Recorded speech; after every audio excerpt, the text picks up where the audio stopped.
Data ndagusabye mu izina rya Yesu Kristo w'i Nazareti, iyi message utanze, ubu butumwa utanze ni ukuri, uba ari uwo kuvuga, uba ari uwo guhanura, uba ari uwo guhugura no kwigisha, kandi birokore bikize. Data ndakwinginze rero, bye byanteye ubwoba, n'undi ubyumva wenda byaterana ubwoba, ariko ni wowe uteye ubwoba n'ijambo ryawe.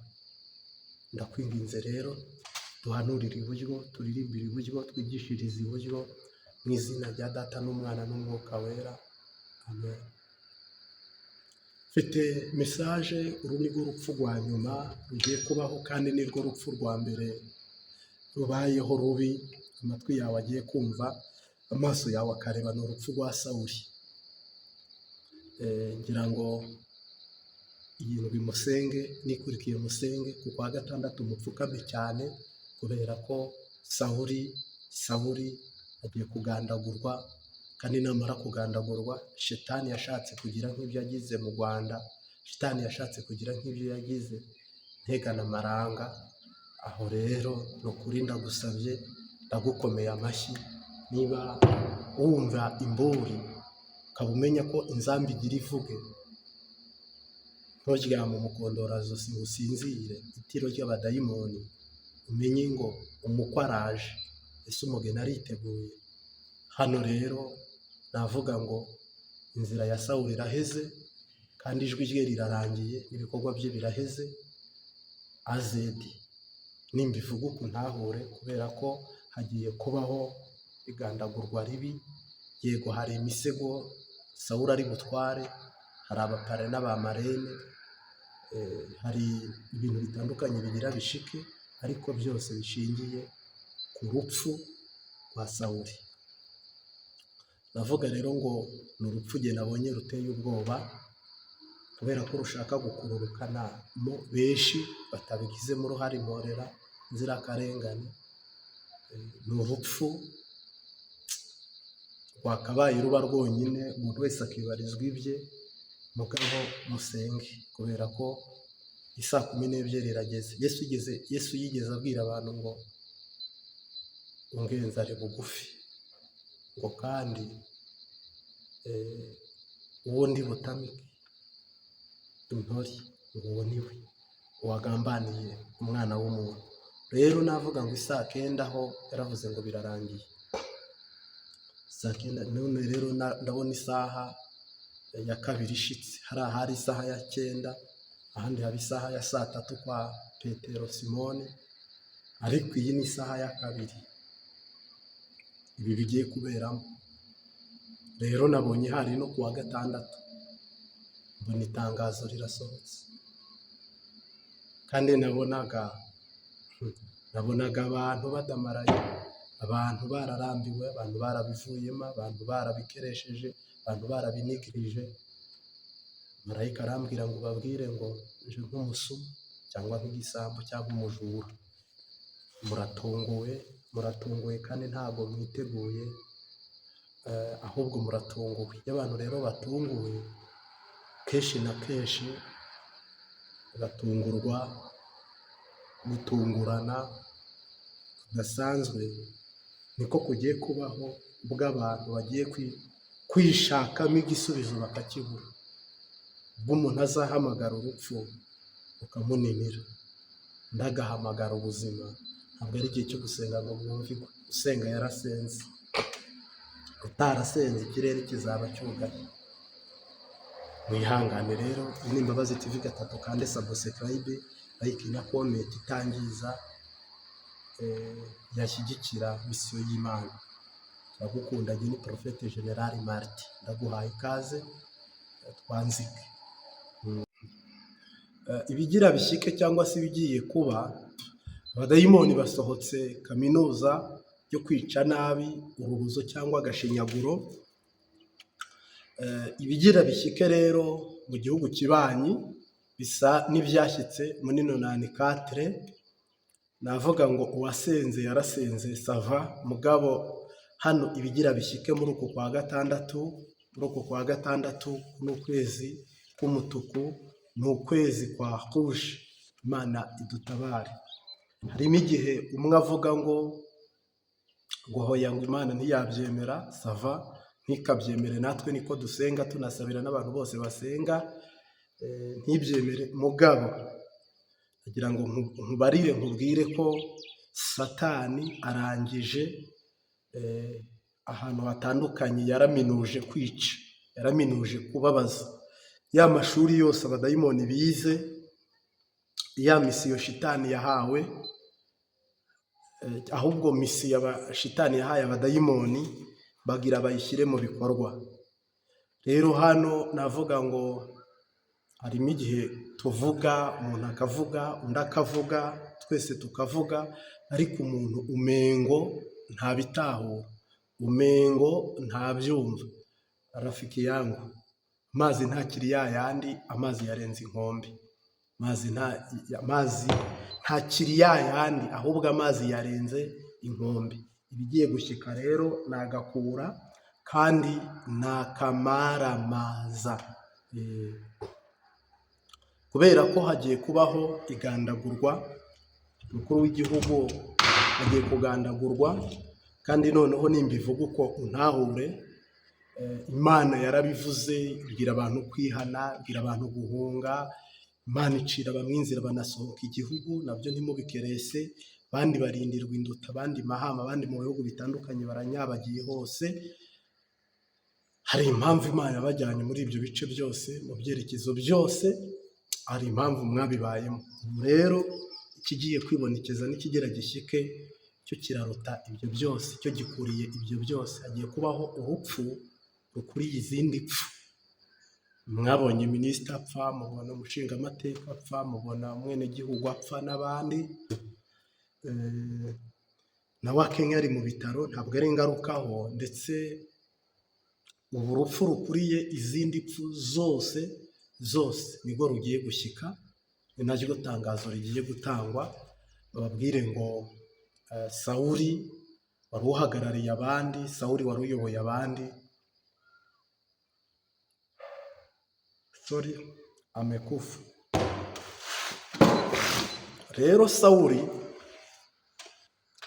apfuye atiteguye, kandi Sawuli apfuye atihanye, ariko bamwe barabizi, abandi ntabyo bazi. Ariko iri tangazo muzaryumva ari samedi, hazaba ari samedi, bazazika Sawuli ikibirira ko.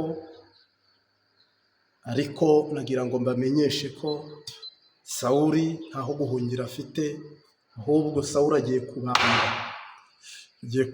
Sawuli agiye kubambwa. Sawuli agiye kumanikwa. Bwira abanzi bawe bicecekere, icyobo bacukuye bagitere misina. Bwira abanzi bawe barekeraho, icyobo bacukuye bagitere misina. Nibyo harimo ibintu tuvuga ukumva bisize ubwenge, kumva ntibitahuritse, kuko uhita uvuga uti none abantu bafite inkoho baragerageje biranga, abantu bize i Burayi cyangwa muri Amerika baragerageje biranga, abandi nabo baragerageje n'ibindi bihugu biragerageza biranga. None utatubeshye Profete Generali Martin, shuwa ese koko Sawuli amekufa, arapfa, cyangwa ni sitori, ni burage, ni inkuru? Njye ntabwo ntera inkuru, ndakijijwe, ndi umukristo, nzi icyo ijambo ry'Imana rivuga. Sawuli yababaje abantu, kandi Imana yarabimubwiye. Mu baperezida bose barenganye, nta wari warajyanye ingabo muri Kongo. Umugabo urupfu rwe n'umwaku we n'inyatsi ye bizanananye hehe? Bizanananye i Kongo. Harimo abahazi, abatahazi, abagezeyo, abataragezeyo. Sawuli rero Sawuli umugoroba umugereyeho, kandi Sawuli imvura igiye kumunyagira, kandi Sawuli mpamenya ko nta wamurokora nta n'uwamukiza, kuko yamaze guhanwa n'Imana. Aho rero ni nka bya bindi bavuga ngo ko urusoro wabyukaga. Sawuli azi ko agiye kuyobora oyaye, ntabwo ari butware, nta ntwaro n'imwe yiwe isigaye, nta n'iminsi yiwe isigaye. Ikirangamisi kitwereka ko iminsi yiwe yaheze. Igihugu cyarabaye nabi rwose, hahandi ari nk'ubandanyije.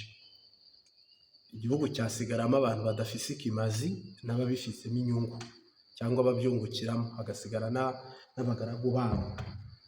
Bafunga visa zose, bagafunga resepasi murekarengane na CPG, kubera ko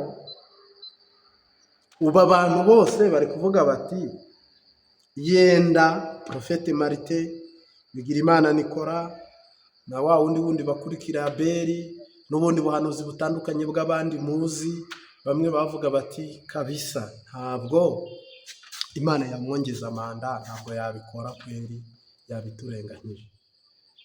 Ni ukuri nta kinyoma kirimo, nta manda ya kabiri isigaye. Manda ziwe zaraheze, ibyo yakoreshejwe role yiwe, ibyo yakinishijwe byararangiye. Buno hagiye kubaho isekeza.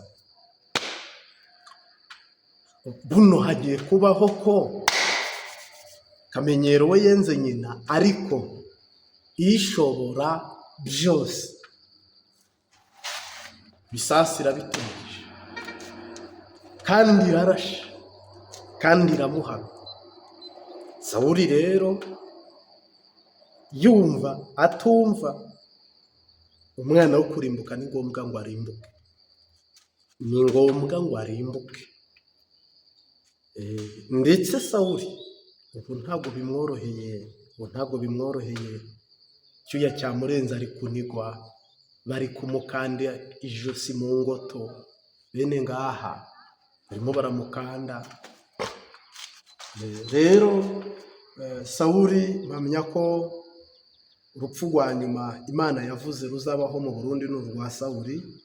Nibwo urupfu rushobora guteza akaga, nta kindi kibi, nta n'ikizigera kibi kizaza ngo giteze akaga cyangwa ishyano igihugu cy'u Burundi. Ahubwo uru rupfu rwa Sawuli rwonyine nibwo rupfu rugiye kuba urwa nyuma.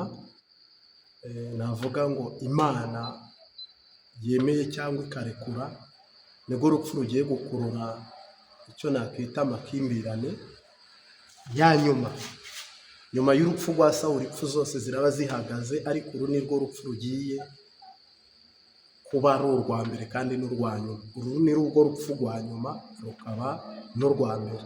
Izindi mpfu zisigaye ni izisanzwe, ariko uru rupfu rwarahanuwe, ruravugwa, abantu benshi bararuzi, abandi bararubwirwa, abandi bararumenya, abandi bararwumva. Rero urupfu rwa Sawuli nibwo rugiye kuza ari agakura, ari akanyuma, ubundi ahasigaye nta bindi bizaba bigorana, ntabyo. Bisigaye byose ni ku rutonde, ni ku murongo. Rero mbwire udukurikiye cyangwa ubasha kutwumva cyangwa ubasha gutahura cyangwa gusobanukirwa, mubwire ngo amaso yawe ashigaje kureba urupfu rumwe, izindi mpfu zisigaye n'izisanzwe. Kandi amatwi yawe agiye kumva urupfu rumwe gusa rwa Sawuli, izindi mpfu zose ni izisanzwe.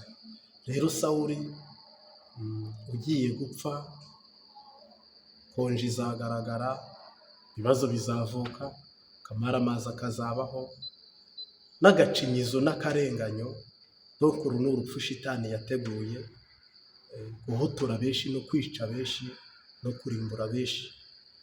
Ubwo rero utaba maso, utari bubikurikize, ni akazi kiwe. Imana yaravuze kandi natwe. Urupfu rwa Sawuli rero ni urupfu rugiye kuba inkuru yakimenya bose, urupfu rwa Sawuli ni urupfu abantu bazarira bakongera bakarira, bakongera bakarira, bagasubira bakarira. Mugabo ntibazarira kubera ko Sawuli apfuye. Oya, ibibazo n'agahinda no kutamenya n'ubujuju, bavuga bati iyo mbimenya, iyo mbimenya, iyo mbimenya, iyo mbimenya, iyo mbimenya. Kandi Sawuli ntabwo ari we wenyine uri bupfe, afite abagariso doneri, abafiye doneri, abapare, abamarene bari bumuherekeze. Bamwe baramujya imbere, abandi bamujya inyuma. Uru rupfu rwa Sawuli ni urupfu yenda abandi nanone bavuga bati ubwo se uretse kuduhenda ruzazana nahe? Ese birashika? Ese birashoboka?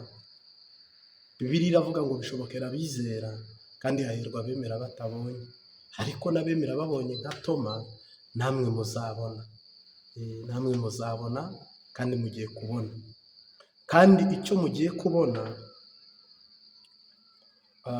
ntabwo ari ikintu gisanzwe, ni ikintu ahubwo kidasanzwe. Kubera ko Sawuli yaribye, arica, arasesa, abika ijuju, atwara buhumyi, ayobora buhumyi, abantu barakorokera mu binogo, abandi bamera nturi, asoma nturi, mu gihugu bitari bibereye cyangwa ngo bibe bikwiriye.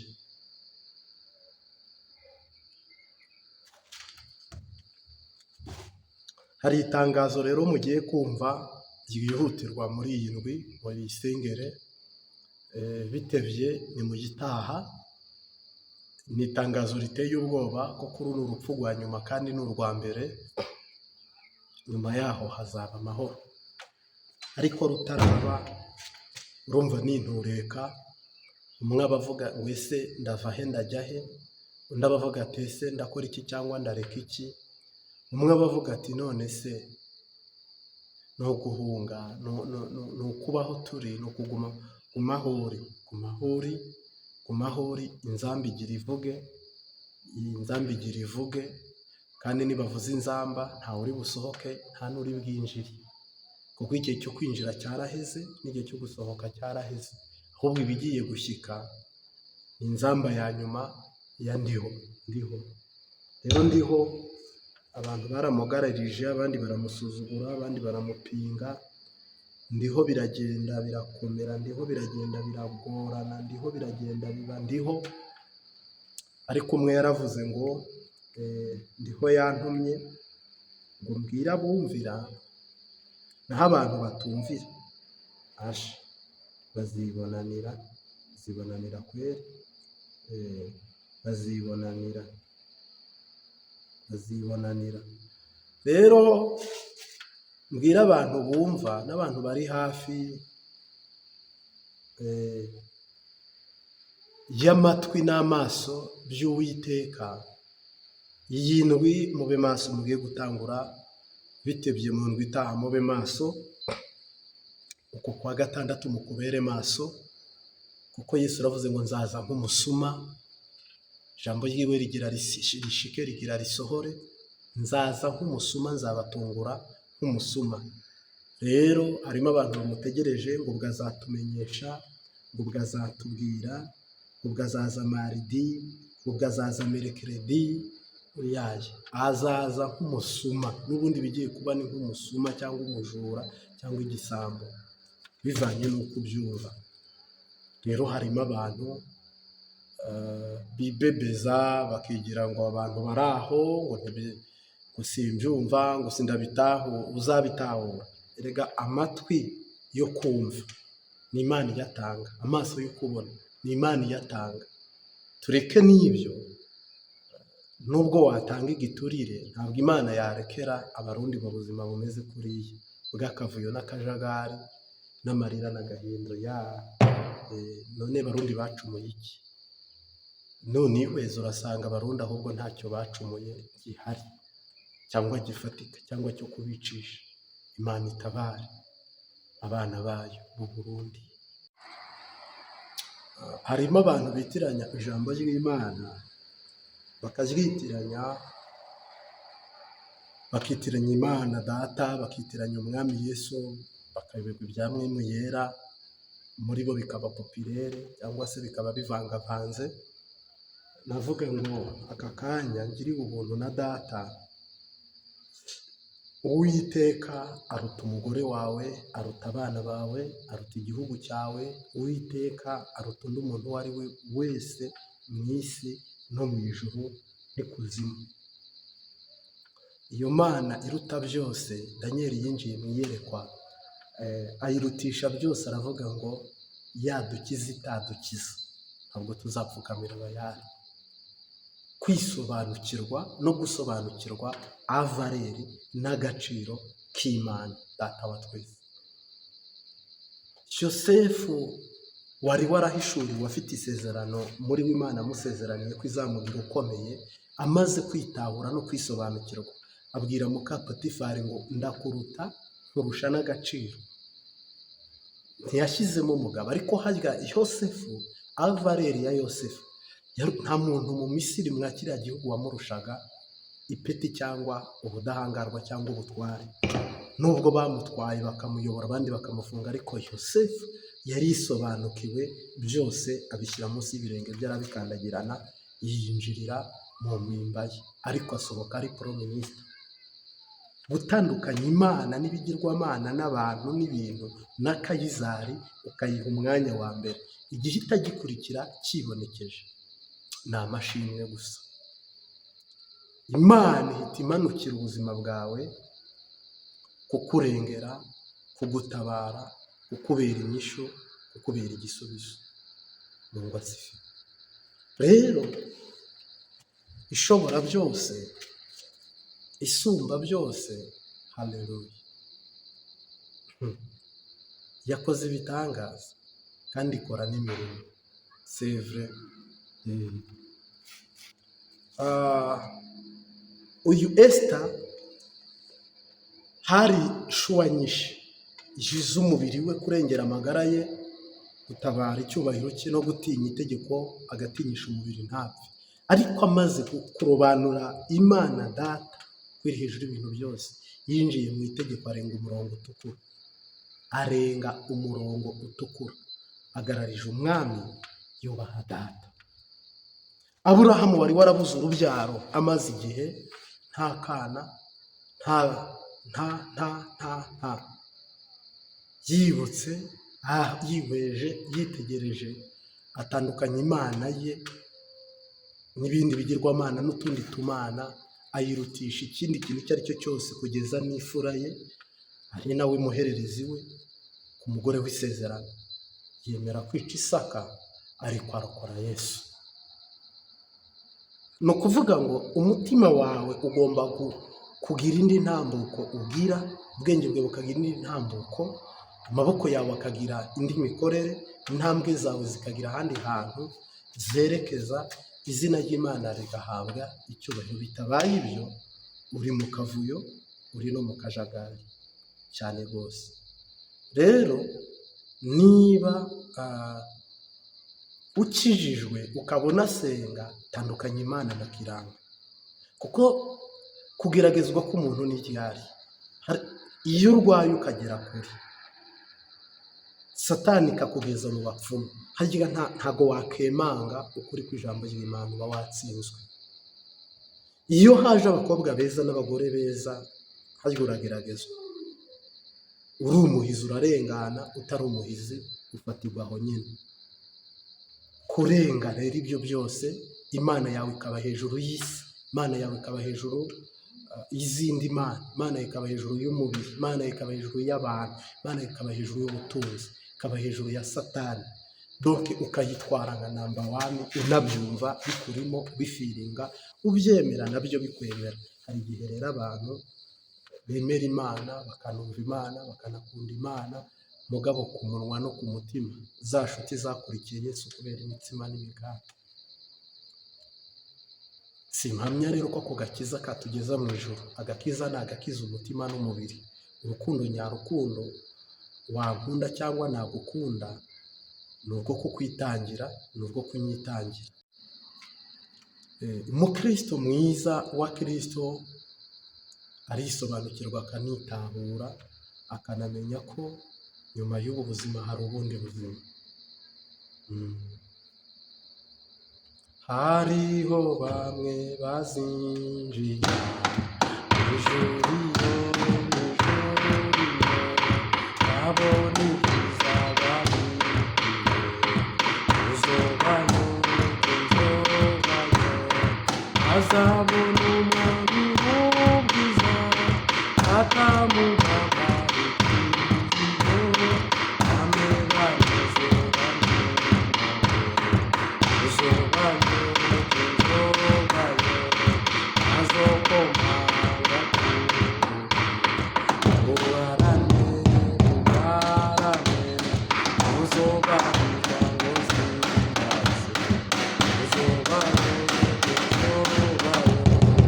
akizorumva niravuga urugi ruzoba rukinze ntibazabona uzobayo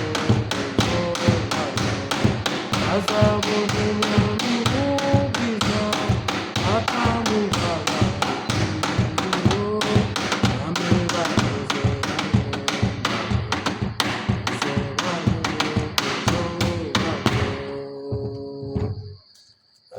ni indirimbo y'ikirundi ntaramenya ariko tuzayimenya kuko iby'Imana duhora twiga, harimo izo umuntu aba azi n'izo atazi ariko nzi ko umuntu anyuraho nyine, ndi mu nzira yo kubimenya. Uyize ayiririmbe, ni indirimbo nziza agenda ayikunda, iratuburira kandi ikadukebura ikanaduhana. Rero urugendo rujya mu ijuru nubwo nta muhanga warwo ariko nta n'ukwiye kuba umuswa warwo. Urukundo rutangirira mu mutima rugashika mu mubiri rufata ibikorwa. Niba ukunda Imana bigaragarira mu bikorwa no mu byemezo ufata no mu myanzuro ufata.